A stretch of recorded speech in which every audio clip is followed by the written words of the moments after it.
Welcome to my YouTube channel. Please make sure to share and comment. Alright, so last class I talked about verbs. Please go back to my previous videos to have a good insight on that. So this class I shall be teaching us on the uses of primary auxiliary verb. Major emphasis will be the verb be. Right, so I said verbs generally have 5 forms, except verb be that has 8 forms. Here are the different forms of verb be. So how are they used? This is the first one. It's pronounced am. Now am is the form of verb be that is used with only the personal pronoun I. So the only time you get to use am is when you are using I in the present tense. For example, I am hungry. I am hungry. Now this word am cannot be used, with any other subject other than I. All of these guys, they have used as helping verbs and also as main verb. In the example I give, am here is functioning as a main verb because it is standing alone. Alright? If I give you something like this, I am eating. The word am here, the word am here is not functioning as a main verb but as an auxiliary verb. Why? Because it is helping our main verb here, eating, to make complete sense. Alright? So we can't use am with any other subject other than I. Is there now? Okay, look at this. The second one is. Is here is used with a singular subject in the present tense. You only get to use is in the singular with a singular subject in the present tense. For example, she is eating. Is here is helping eating to make full sense. Of course, it is an auxiliary verb here. It can also function as a main verb. Alright? For example, she is beautiful. She is beautiful.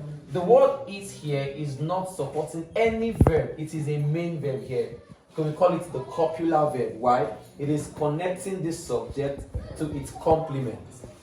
Are you following? Alright, so let's move on. Action. Okay, the third one is are. Alright? Now are is used with a plural subject in the present tense. Plural subject in the present tense. For example, I cannot say she are beautiful because she is singular. So we'll say what? They are, let's say they are eating. They are eating. The word here are is a helping verb, alright, but it is used with a plural subject. Okay? Now this are can also function as a main verb. For example, they are honest. They are honest. The only difference between is and are is in their number. By number, I mean singularity and plurality of verb. So are here is plural, while is singular. That's the only difference between is and are. Okay? And the next one here is was. Now was is used with a singular subject in the past tense. The singular subject in the past tense. Okay, just like we use she, we use is with a singular subject. Look at this now. She was dancing. She was dancing. The word was here is a helping verb, alright? Helping dancing to make complete sense. Yes, was can also, stand alone in a sentence like this. She, was happy. She was happy. Alright, can you guess the difference between was and is? Alright, if you are following the video, you should be able to give me the difference between was and is. Okay, the next one we have here is where. Okay, now where is used with a plural subject in the past tense. So the similarity between where and was is that they are both past tense, but the they differ in number. While words is singular, where is plural. For example, we have example. They were unhappy. They were unhappy. Can you guess what verb is this word is? Is it main verb or auxiliary verb? I'll leave you to answer that. Okay, look at another example. They were dancing. They were dancing, where of course is a helping verb, right? Helping, dancing, to make complete sense.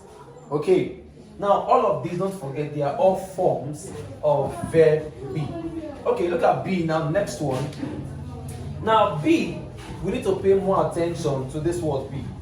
Of course, be is the mother of all these verbs here. It doesn't mean that it doesn't have its own function and its own uses. Be can also function as an auxiliary verb and also as a main verb.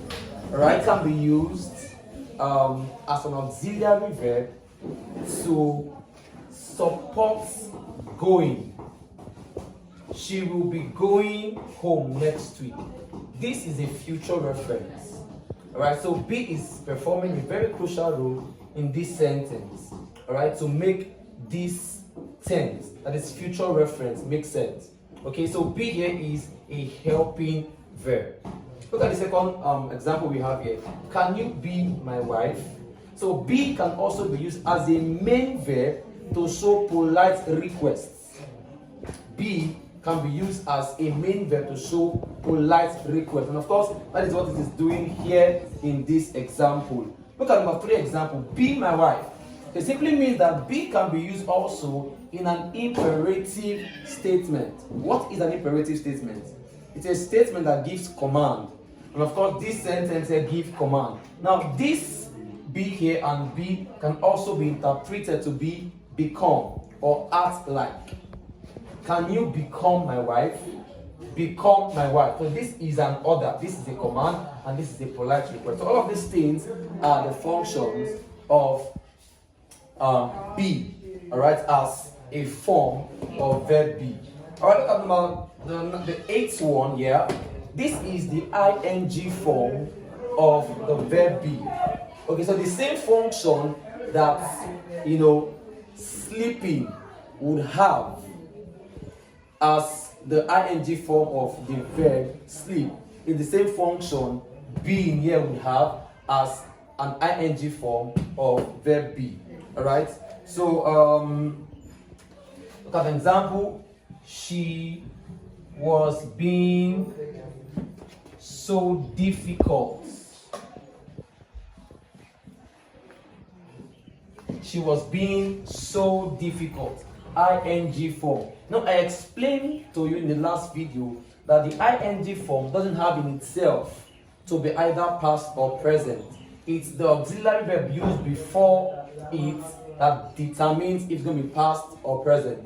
Now, in this sentence, was is a past tense, and of course, this is a past progressive. If I'd used a present word here, it should have changed its aspect. I'll talk about it maybe in our next videos.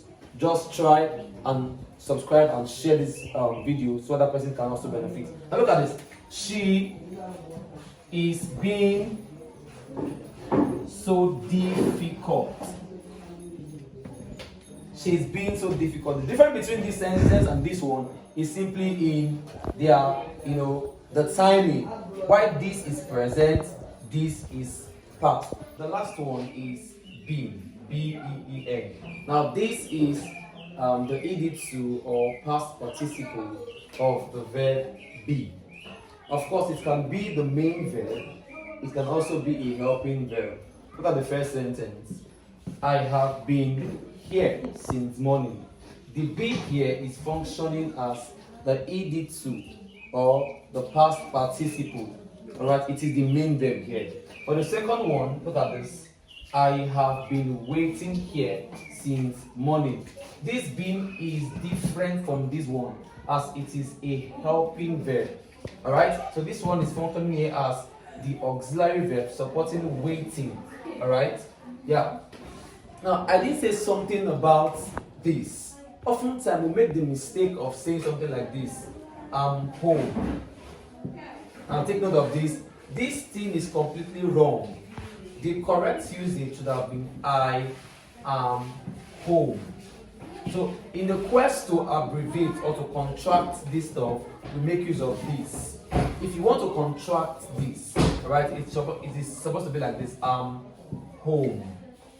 Alright, so please do not make the mistake of using am here as a subject, because am is a verb. I am like this or like this is the correct usage. Alright, so when I was explaining be, take note of this. If you go through the book of Genesis chapter 13, I think so, when Abraham was having an issue with Lot, their headsmen were having an issue. In the last sentence of one of the verses, Abraham told his nephew Lot, he said, "We be brethren. Let our headsmen not have an issue. Let's go our separate ways, because we be brethren." That expression, "we be brethren," should not be used now. Okay, that is the King James version. We also call it the archaic English. It is old. It is obsolete. If you use it now, you'll be wrong. But the correct usage here currently is "we are brethren," not "we be brethren." Alright, so please don't forget to click the subscription button, comment, and share.